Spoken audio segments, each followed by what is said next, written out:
Avant de plonger dans cette histoire incroyable, pensez à vous abonner à la chaîne et à activer la cloche. Ici, chaque récit a quelque chose à dire, et vous ne voudrez pas en manquer un seul.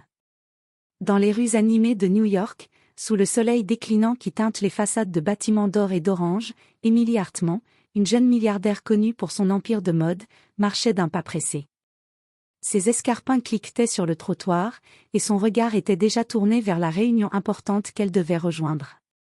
Pourtant, au coin d'une ruelle sombre, quelque chose attira son attention, un vieil homme assis sur un carton, le visage marqué par le temps et la fatigue, tendant sa main pour quelques pièces. Sans hésiter, Emily sortit son portefeuille et lui donna une liasse de billets. Le vieil homme leva les yeux vers elle, et un éclair de reconnaissance passa dans ses yeux. Il voulut dire quelque chose, mais aucun mot ne sortit. Emily, absorbée par sa journée, ne remarqua pas l'émotion qui traversait son visage. Elle lui sourit poliment, puis reprit sa route. Ce qu'Emily ignorait, c'est que cet homme qu'elle venait d'aider n'était pas un simple mendiant.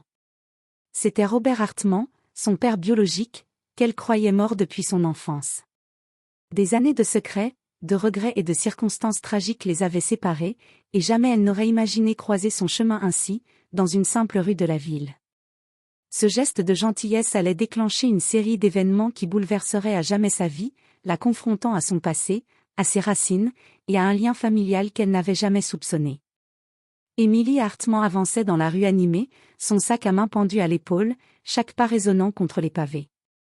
La ville bourdonnait autour d'elle, des klaxons retentissaient, des gens pressés couraient d'un côté à l'autre, mais elle ne remarquait rien, son esprit était entièrement tourné vers sa prochaine réunion. Soudain, elle entendit un faible « S'il vous plaît » qui la fit s'arrêter. Au coin d'une ruelle, un vieil homme était assis sur un carton froissé, ses mains rides étendues dans sa direction. Il semblait si fragile, si seul.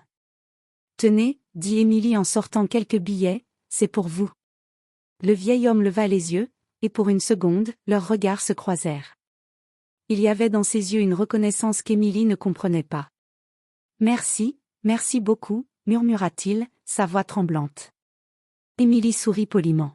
« Je vous en prie. Passez une bonne journée. » Elle continua sa route, inconsciente du bouleversement qu'elle venait de provoquer. Mais Robert Hartman, l'homme qu'elle venait d'aider, resta figé quelques instants, les billets toujours dans sa main. Chaque ride sur son visage racontait une histoire de douleur et de séparation, mais ses yeux brillaient d'une émotion qu'il ne pouvait contenir.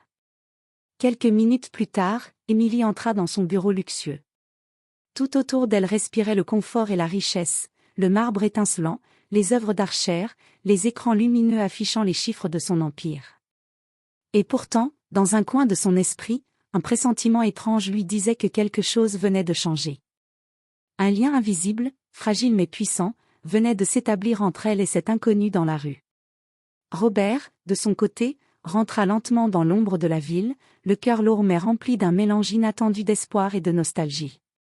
Il savait, au fond de lui, que cette rencontre n'était pas un simple hasard. Et ainsi commença une histoire où le destin, la famille et les secrets enfouis allaient se frôler d'une manière que ni l'un ni l'autre n'aurait pu imaginer. Les jours suivants, Emily ne pouvait chasser de son esprit l'image du vieil homme dans la ruelle. Chaque coin de rue lui rappelait cet instant, et un sentiment inexplicable la poussait à repenser à cette rencontre. Dans son bureau luxueux, entouré de téléphones, de dossiers et d'écrans lumineux, elle se surprenait à regarder par la fenêtre, espérant apercevoir ce vieil homme. De son côté, Robert Hartman observait Emily de loin. Il ne pouvait se résoudre à se montrer directement, craignant de bouleverser sa fille après tant d'années. Mais il la voyait dans la rue, dans un café, parfois même dans une boutique de luxe. Chaque sourire d'Emily, chaque geste de bonté, le frappait profondément. Le cœur serré, il se rappelait les années perdues, les anniversaires manqués, les larmes silencieuses de chacun.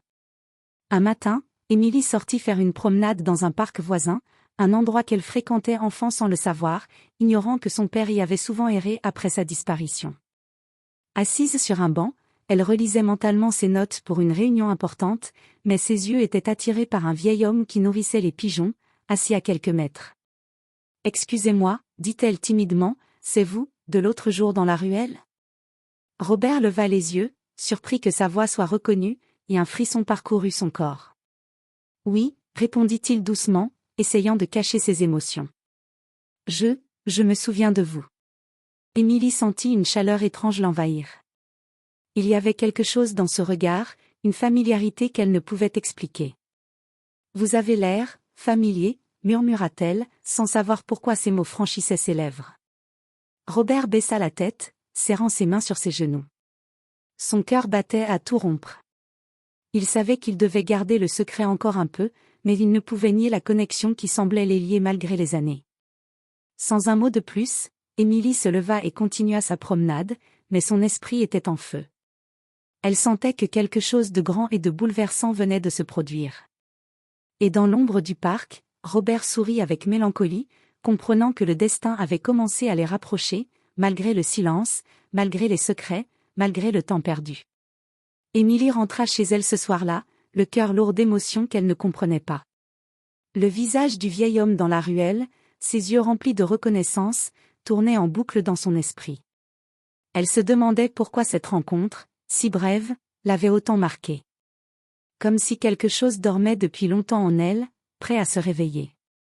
Le lendemain, dans son bureau, une réunion d'affaires importante battait son plein. Mais Émilie avait du mal à se concentrer. Chaque bruit de la ville, chaque passant dans la rue lui rappelait Robert. Elle se surprit à penser à lui avec une douceur inhabituelle, presque comme si elle connaissait cet homme depuis toujours. De son côté, Robert avait pris une décision difficile.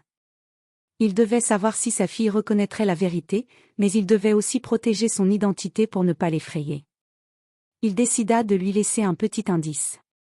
Le lendemain, alors qu'Émilie traversait un marché de quartier, elle vit une vieille photo attachée à un banc, elle y était bébé, dans les bras d'un homme qui ressemblait étrangement à Robert. Émilie s'arrêta net. Son souffle se coupa. La ressemblance était frappante. Ses mains tremblantes attrapèrent la photo. Son cœur se mit à battre à toute vitesse. Était-ce possible? Était-ce le vieil homme qu'elle avait aidé? Elle se retourna précipitamment pour chercher Robert, mais il avait disparu dans la foule. L'émotion monta en elle, un mélange de peur, de confusion et d'espoir. Tout ce qu'elle savait, c'est que ce mendiant n'était pas un inconnu. Plus tard, ce soir-là, alors qu'elle relisait encore la photo, un message apparut sur son téléphone, « Ne me cherche pas encore. Tout sera révélé bientôt. » Émilie resta figée. Son instinct lui cria que le destin était sur le point de lui dévoiler un secret qui allait bouleverser sa vie entière. Elle ignorait encore que l'homme qu'elle avait croisé dans la ruelle n'était autre que son père, le seul qu'elle croyait perdu à jamais. Dans le silence de sa chambre luxueuse, Émilie sentit une vérité frémir sous sa peau. Une vérité qui changerait tout. Le lendemain matin, Émilie ne pouvait plus ignorer cette sensation, son cœur lui disait que tout était sur le point de changer. Elle retourna dans le parc, là où elle avait vu Robert la nourrir de pigeons. Son esprit était en alerte, son regard balayant chaque banc, chaque passant, chaque coin d'ombre. Et puis elle le vit. Robert était là, assis calmement, comme si le temps ne l'avait pas atteint. Ses yeux rencontrèrent ceux d'Émilie, et pour la première fois, il ne baissa pas le regard. Il se leva lentement et s'approcha d'elle, ses pas hésitants mais déterminés. « Émilie » commença-t-il, sa voix tremblante, mais ferme.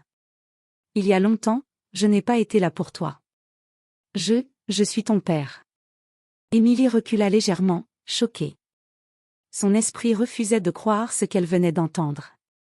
Le vieil homme qu'elle avait aidé, celui dont le visage l'avait hanté, était son père? Non, non, ce n'est pas possible, murmura-t-elle, la voix brisée par l'émotion. Robert posa une main tremblante sur son épaule. Je sais que c'est dur à comprendre. Des années de secrets, de circonstances malheureuses, mais je suis bien ton père, Émilie. Et je n'ai jamais cessé de penser à toi. Les larmes coulèrent sur le visage d'Émilie. Elle sentit un mélange d'incrédulité, de colère, de tristesse et d'amour. Les mots ne pouvaient pas exprimer l'intensité de ce moment. Pourquoi maintenant, demanda-t-elle, la voix étouffée. Parce que le destin, dit Robert doucement, la gorge nouée, a voulu que nos chemins se croisent de cette manière. Et parce que je devais d'abord te voir heureuse et forte, avant de me montrer. Émilie s'effondra dans ses bras. Les années de séparation, la douleur du passé, la solitude de son enfance, tout se mêlait en un torrent d'émotions. Le vieil homme qu'elle avait cru être un simple mendiant était en réalité l'homme qui avait donné la vie, le seul qu'elle avait toujours cherché sans le savoir. Je t'ai cherché toute ma vie, murmura Robert, sa voix étranglée par les sanglots.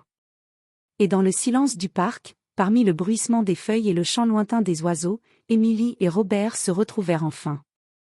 Le temps perdu ne pourrait jamais être rattrapé, mais leur lien, fragile et précieux, venait de renaître. Pour Émilie, ce jour marqua le début d'une nouvelle vie, une vie où l'amour d'un père, longtemps perdu, redevenait enfin réel.